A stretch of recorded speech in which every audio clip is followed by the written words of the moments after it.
తమిళనాడు రాజకీయాల్లో విజయ్ తనకంటూ ఒక చెరగని ముద్ర వేసుకున్నారు. పార్టీ పెట్టిన 2 సంవత్సరాలలోనే సీఎం పీఠం పైన ఆయన కూర్చున్నారు. అయితే ఇదే నేపథ్యంలో ఆయన సీఎం అయిన తర్వాత ఆయన క్రేజ్, ఆయన సినిమాలకు వస్తున్నటువంటి క్రేజ్, ఆయన ఫాలోయింగ్ మొత్తం దీన్ని బేస్ చేసుకుని ఆయన పొలిటికల్ పార్టీ స్టార్ట్ చేసినప్పుడు ఎంత జాగ్రత్తగా ఒక్కొక్క స్టెప్ వేసుకుంటూ ముందుకు వచ్చారు. ఎవరితో కూడా పొత్తు లేకుండా ఒంటరిగానే పోటీ చేసి ఈరోజు చూసుకున్నట్లయితే తమిళనాడులో ఒక సీఎం స్థాయికి ఆయన ఎదిగిన తీరు ఇదంతా కూడా చూసిన తర్వాత ఆంధ్రప్రదేశ్లో ఉన్నటువంటి తమ హీరోలు కొంతమంది, ప్రతి ఒక్కళ్ళు కూడా ఒక్కొక్కరిని ఇష్టపడుతూ ఉంటారు.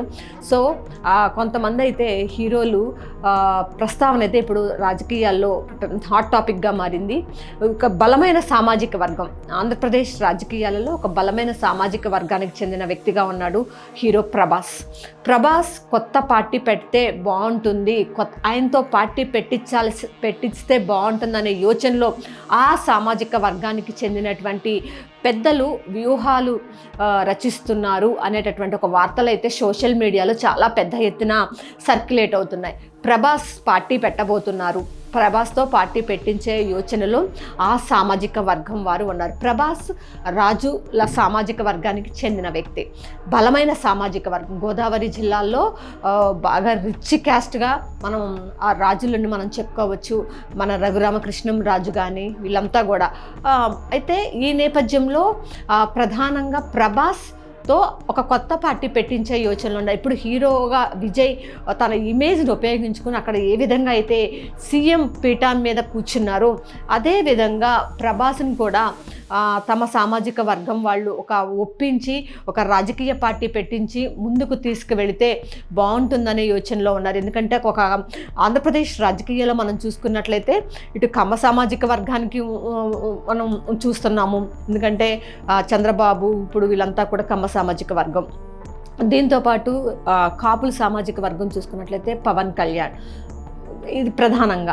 తర్వాత పెద్ద పార్టీ మన తర్వాత సామాజిక వర్గం కనుక మనం చూసినట్లయితే రాజులు కూడా చాలా బలమైన సామాజిక వర్గం. ఇప్పటి వరకు కూడా ఎవరు కూడా రాజకీయాల్లో అంతగా రాణించిన వాళ్ళు లేరు. అయితే ప్రధానంగా ఇక్కడ చూసుకున్నట్లయితే ప్రభాస్ పెదనాన్నగా ఉన్నటువంటి కృష్ణంరాజు బీజేపీలో చాలా సీనియర్ నేతగా ఆయనకి పేరుంది. బీజేపీలో ఉండేవారు. కరోనా సమయంలో కూడా ప్రభాస్ కొంత ఫండ్ని బీజేపీ పార్టీకి కూడా ఇచ్చారు.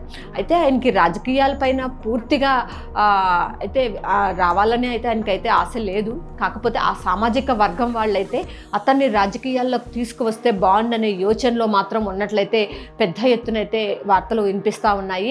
ప్రధానంగా 2024 ఎన్నికలకు ముందు కూడా మనం చూసుకున్నట్లయితే వైసీపీలోకి ప్రభాస్ రాబోతున్నారనేటటువంటి వార్తలు కూడా చాలా పెద్ద ఎత్తున సోషల్ మీడియాలో చక్కర్లు కొట్టాయి. సో ఈ నేపథ్యంలో ప్రభాస్ రాజకీయాల్లోకి వస్తే బాగుండని చెప్పి తన అభిమానులంతా కూడా ఎదురు చూస్తూ ఉన్నారు. ప్రభాస్ కనుక తన హీరో ఇమేజ్ని ఉపయోగించుకుని ఎలాగో పెద్దనాన్న రాజకీయ బ్యాక్గ్రౌండే ఉంది, అంతా ఆయన బీజేపీలో ఒక సీనియర్ నేతగా ఆయన కూడా ఉన్నారు కాబట్టి చిన్నతనం నుంచి ఆ బీజేపీ పార్టీ భావాజాలం అవన్నీ కూడా చూస్తూ వస్తూ ఉన్నారు ఆయన. సో ఈ నేపథ్యంలో కొంచెం రాజకీయ నేపథ్యం ఉన్నటువంటి ఫ్యామిలీలో పెరిగిన ఆయన కాబట్టి ఆయనతో పార్టీ పెట్టించి జనాలకు ఏదైతే విజయ్ పార్టీ ఎన్నికలకు ముందు 2 సంవత్సరాల్లో పార్టీ పెట్టి ఏ విధంగా ఈరోజు సీఎం పీఠం మీద కూర్చున్నారో అదే విధంగా అదే స్ట్రాటజీ ప్లే చేస్తూ హీరో ప్రభాస్తో కూడా ఒక పార్టీ పెట్టిస్తే బాగుంటుందని చెప్పి ఆ రాజుల సామాజిక వర్గానికి చెందినటువంటి కొంతమంది పెద్దలైతే ఆలోచన చేస్తూ ఉన్నారు. ఆయనతో పార్టీ పెట్టిస్తే బాగుంటుందని అయితే ఒక యోచనలో ఉన్నారు. అయితే నిజంగా అది కార్యరూపం దాలుస్తుందా? ప్రభాస్ దానికి అంగీకరిస్తారా? నిజంగానే ప్రభాస్ నెక్స్ట్ ఎలక్షన్స్ అప్పటికల్లా ఒక పార్టీ పెట్టి ముందుకు తీసుకువెళ్తారా అంటే అవన్నీ చెప్పలేం. కానీ అయితే ఆ సామాజిక వర్గానికి చెందినటువంటి కొంతమంది కీలకమైనటువంటి నేతలు అయితే ప్రభాస్తో పార్టీ పెట్టించాలనే యోచనలో ఉన్నట్లు. ఎందుకంటే తమిళనాడు రాజకీయాల్లో ఒక్కసారి ఏదైతే నేను ఎన్నికల ఫలితాలు వచ్చాయో ఎన్నికల ఫలితాల తర్వాత ఆంధ్రప్రదేశ్ రాజకీయాలపైన ఇక్కడ ఉన్నటువంటి హీరోలు వాళ్ళ సామాజిక వర్గాలు వీటన్నిటి మీద విశ్లేషణ చేస్తున్న నేపథ్యంలో మనం కూడా చాలా బలంగా సామాజిక వర్గం ఉన్నాం. మన పార్టీకి మనకు సామాజిక వర్గానికి చెందినటువంటి ఒక హీరో కనుక పార్టీ పెడితే ఖచ్చితంగా మనం కూడా గవర్నమెంట్ ఫామ్ చేసే అధికారం వచ్చే అవకాశం ఉంటుందనే యోచనలు అయితే ఆ సామాజిక వర్గానికి చెందినటువంటి కొంతమంది పెద్దలైతే ఉన్నారు. సో ఈ నేపథ్యంలో హీరో ప్రభాస్తో త్వరలో పార్టీ పెట్టిస్తే బాగుంటుంది, ఆయన ఎలాగైనా సరే ఒప్పించి ఒక కొత్త పార్టీ ఆంధ్రప్రదేశ్ రాష్ట్రంలో తమ సామాజిక వర్గానికి చెందినటువంటి పార్టీ పెట్టించాలని యోచనలు అయితే ఆ సామాజిక వర్గం నేతలంతా కూడా ఉన్నారు. అదే ఎంతవరకు వర్కౌట్ అవుతుంది, నిజంగా ఆయన పార్టీ పెడతారా లేదా అనేది మాత్రం కాలమే నిర్ణయిస్తుంది.